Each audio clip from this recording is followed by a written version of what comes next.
حامدا لله العظيم أما بعد فأعوذ بالله من الشيطان الرجيم بسم الله الرحمن الرحيم يعلمون ظاهرا من الحياة الدنيا وهم عن الآخرة هم غافلون صدق الله العظيم وقال النبي صلى الله عليه وسلم إنما بعثت معلما أو كما قال عليه الصلاة والسلام۔ معزز اساتذہ کرام، طلباء اعزام، آج کی اس پر رونق اور دلربا محفل میں جس موضوع کو گفتگو کا محور بنانے چلا ہوں وہ دینی مدارس کے تاریخی پس منظر اور ان کے ارتقائی سفر کے عنوان سے آراستہ ہے۔ معزز سامعین، جب سے اللہ رب العزت نے حضرت آدم علیہ السلام کو زمین پر اتارا، وحی الہی کے ذریعے انسان کی روحانی غذا اور تربیت کا سلسلہ بھی شروع کر دیا۔ یہی تعلیم و تزکیہ کا فیضان انبیاء کرام کے قلوب سے بہتا ہوا نسل در نسل منتقل ہوتا رہا۔ انبیاء کی قائم کردہ تربیت گاہیں جہاں وحی کی روشنی میں اخلاق سنورے، عقائد درست ہوئے اور انسانیت نے اپنی گمشدہ راہ پائی، وہی مدرسہ کہلایا۔ لیکن یاد رکھنا، مدرسہ محض تعلیم کا مرکز نہیں بلکہ تہذیب و کردار کی نرسری، امن و عدل کی بنیاد اور بندگی رب کا استعارہ ہے۔ جب عرب ظلمت اور جہالت کے گڑھے میں ڈوبا ہوا تھا تو معلم کائنات نے فرمایا انما بعثت معلما، اس لیے مکی زندگی میں اس کا عملی نمونہ مدرسہ دار ارقم کی صورت میں اور مدنی زندگی میں مدرسہ صفہ کی شکل میں معارض وجود میں آیا۔ پھر کائنات کے اس عظیم معلم کے دو مدرسوں کی شاخیں پوری دنیا میں پھیلی، انہی نے وحی نبوت کی روشنی سے مردہ دلوں میں ایمان کی حرارت کو پیدا کیا۔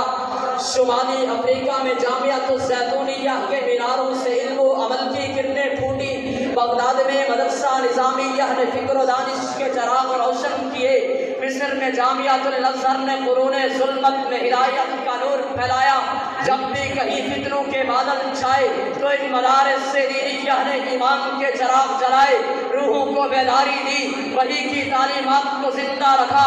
پھر جب بر صغیر میں انگریز کی یلغار نے دین حق کی جڑوں کو کھوکھلا کیا اور فکری غلامی، اخلاقی زوال اور جاہلیت نو نے دوبارہ سر اٹھایا، تو ایسے نازک وقت میں حضرت نانوتوی اور گنگوہی نے دارالعلوم دیوبند کی بنیاد رکھ کر وحی نبوت کے چشمے کو پھر سے جاری کیا۔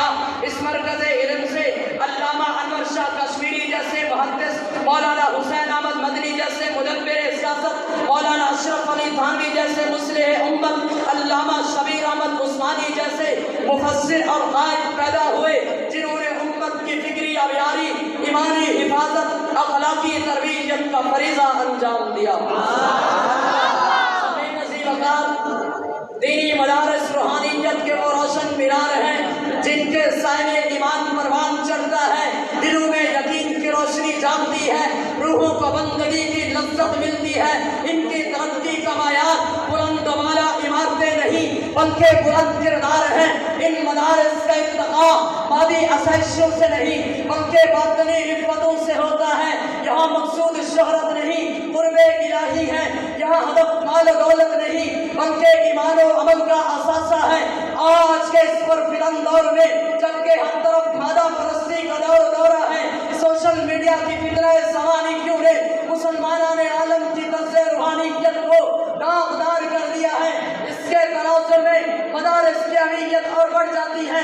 ایسے ماحول میں مدارس کی وہ پناہ گاہ ہیں جو ایمان کے خیمے بچا رہے ہیں۔ یہی مدارس سے دینی کیا ہے جو قرآن کے حروف سے دلوں کی ویرانیاں آباد کرتے ہیں، جو اخلاق حسنہ کا درس دیتے ہیں، جو امت کو سکھاتے ہیں کہ عزت طاقت سے نہیں سجدوں سے ملتی ہے، ترقی شہرت سے نہیں قرب الہی سے حاصل ہوتی ہے۔ یہی وہ ادارے ہیں جہاں انسان خود کو پہچانتا ہے، جہاں دلوں میں صبر و توکل کے چراغ جلتے ہیں، جہاں ایثار ہمدردی اور خدمت خلق کے پھول کھلتے ہیں۔ یہی مدارس سے دینی کیا ہے جو فتنوں کے مقابلے میں سینہ سپر رہتے ہیں۔ جناب صدر مجلس، مدارس کی تاریخ گواہ ہے، جب بھی امت زوال کے اندھیروں میں ڈوبی تو ان مدارس سے دینیہ سے حیات نو کی کرن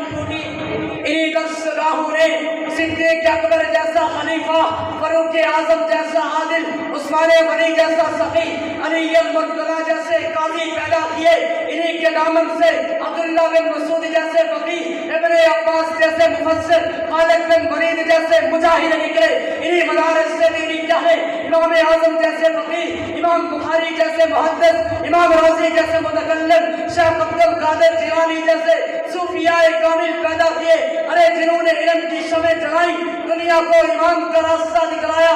اس سے آگے چل بر صغیر کی تاریخ میں ہی مدارس جہاں شاہ ولی اللہ، شاہ عبد العزیز، مجدد الفسانی جیسے رجال دین حق کے گہوارے بنے، جنہوں نے دین حق کی بلندی کے لیے اپنی زندگیاں وقف کی۔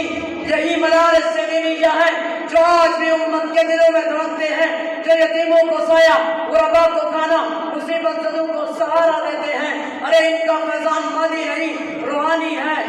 اسی لیے آج اگر ہم چاہتے ہیں کہ ہماری نگاہیں محفوظ رہے، دل مطمئن رہے، معاشرہ ایمان سے مزین ہو، تو ہمیں مدارس سے جڑنا ہوگا، کیونکہ یہی مدارس ہے جو ایمان کے کرے اور روحانیت کے سرچشمے ہے۔ آخر میں یہی کہوں گا کہ مدارس کی عظمت کو ترازو میں نہ تولو، مدارس تو ہر دور میں انمول رہے ہیں۔ السلام